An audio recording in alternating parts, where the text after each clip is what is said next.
भगवान शंकर की बहन की कथा निराली है, क्योंकि उनका जन्म माँ के कोख से नहीं बल्कि माँ पार्वती की जीत पूरी करने के लिए हुआ था। पौराणिक कथाओं के मुताबिक माँ पार्वती भगवान शिव से विवाह के बाद कैलाश पर्वत आई तो अकेलेपन के कारण उनका मन नहीं लगता था। माँ पार्वती ने भगवान शिव से कहा कि यदि उनकी कोई ननद यानी शिव की बहन होती तो उसके साथ बातचीत से मेरा भी मन लगा रहता। भगवान शिव ने माँ पार्वती से सवाल किया कि यदि तुम्हारी ननद आ जाए तो कैसा लगेगा? क्या तुम अपनी ननद के साथ बनाकर रख पाओगी?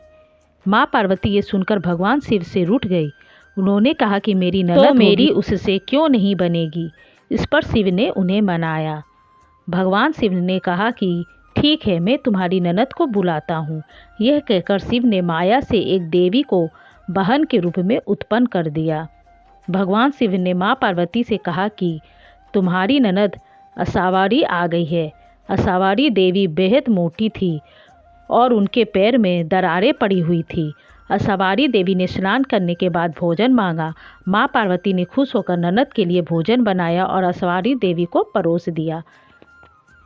असावारी देवी ने खाना शुरू किया तो फिर रुकने का नाम ही नहीं लिया। उन्होंने भगवान शिव का भी भोजन खा लिया। इससे पार्वती दुखी हो गई। असावारी देवी को इस बीच भाभी से मजाक करने की सूझी। उन्होंने अपने पैरों की दरारों में माँ पार्वती को छिपा लिया, जिससे उनका दम घुटने लगा।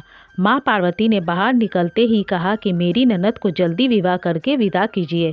इसके बाद असावारी देवी को कैलाश से रवाना किया गया। कहा जाता है कि इसके बाद ही ननद भाभी के रिश्तों में नोक झोंक और छोटी छोटी तकरार का सिलसिला शुरू हुआ था।